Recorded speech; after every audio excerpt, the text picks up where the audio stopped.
our next security profile is anti-spyware profile. So we have the same lab setup which we used previously. If we go back, so we have HQ firewall. Inside we have a PC1 with the IP address 10.0.1.1, from where we're gonna access some URL to test anti-spyware profile. Inside interface of the firewall is 1/3. WAN interface is 1/1. So we already access this firewall graphically, okay, from here. So let's start to configure.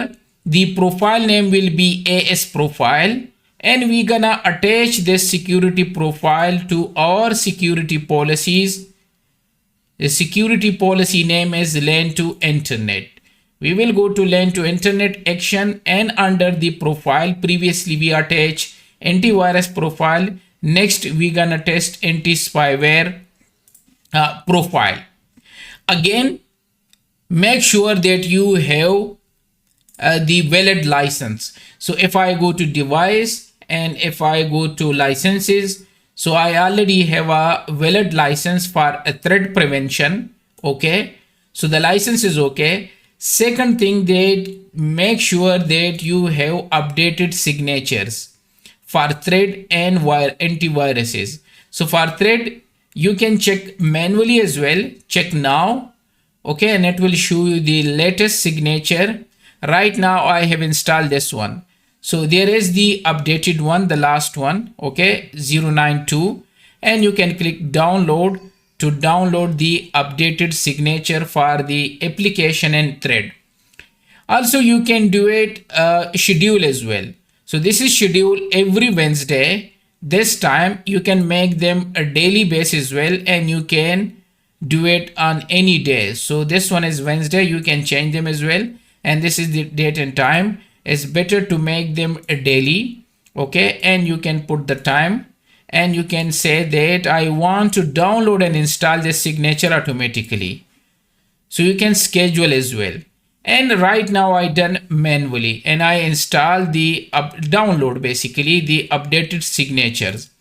However, it's only downloaded, so I need to install them as well. Okay, and just continue installation. So now I have a license and I have the updated signature as well. Let's go back, and here you will find the thread version. Okay, so we have everything ready. Let's start to configure the anti-spyware profile. We need to go to object. Let me close this one. And under the security profile, we have anti-spyware. Previously we done antivirus, and second we have anti-spyware. There is a default one too, default and strict. Strict is more strict, so let's choose this one and clone them. Okay, and click OK. So click on the strict one because these are the read only. So click on this one and let's give them a name, anti-spyware profile. So these are the policy name, these are the severity level and action to take. So you can change the action if you want, and this is the packet capture is disable. However, if you want, so you can also you can add more, you can move them up, down, you can clone them, and you can find more detail as well. Anyway, we will keep the default one. So this is signature policies, signature exception if you want to, similar like antivirus. Okay, if you want to add any signature which has to be exclude. These are the for DNS. We will do DNS later on, and DNS exception, okay, and cloud analysis. So these are extra thing if you want to configure.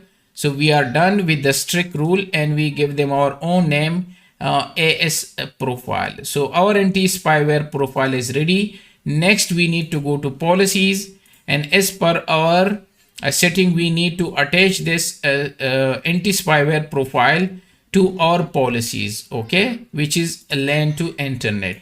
So let's go to LAN to internet. You can go to action, and under the anti-spyware just choose the profile which we just created and click OK. Next you need to commit the changes. Okay, now for verification we will visit, commit the changes already we done. we will visit few URL to try them. Okay. And then we can see the logs under the monitor logs and thread.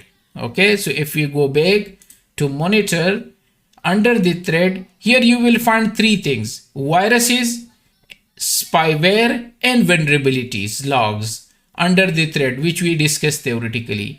So now it's done. We need to go to the inside PC, which is PC1. So I already opened PC1, and right now there is no logs for the spyware, only viruses and vulnerabilities. Okay, so let's click here and let's go to test. You can go to this link to test them, and for that let me search as better spyware. Okay, yeah, so there is a complete section for these. You can use as a DNS as well. Anyway, I will try to access them directly.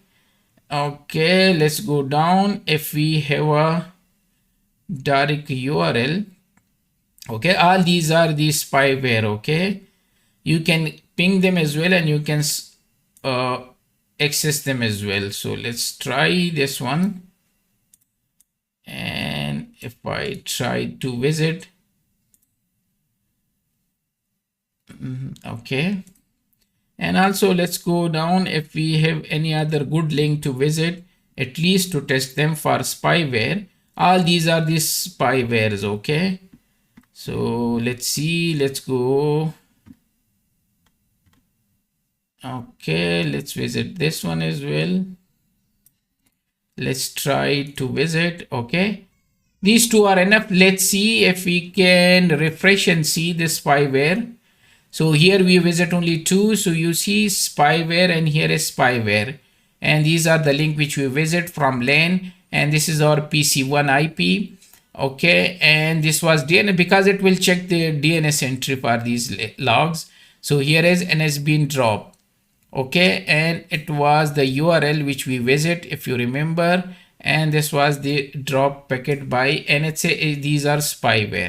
So we verify this one. Also, you can use the same command, the one which we use for viruses as well, show log thread through CLI, to see the same thing through CLI. So this was anti-spyware profile.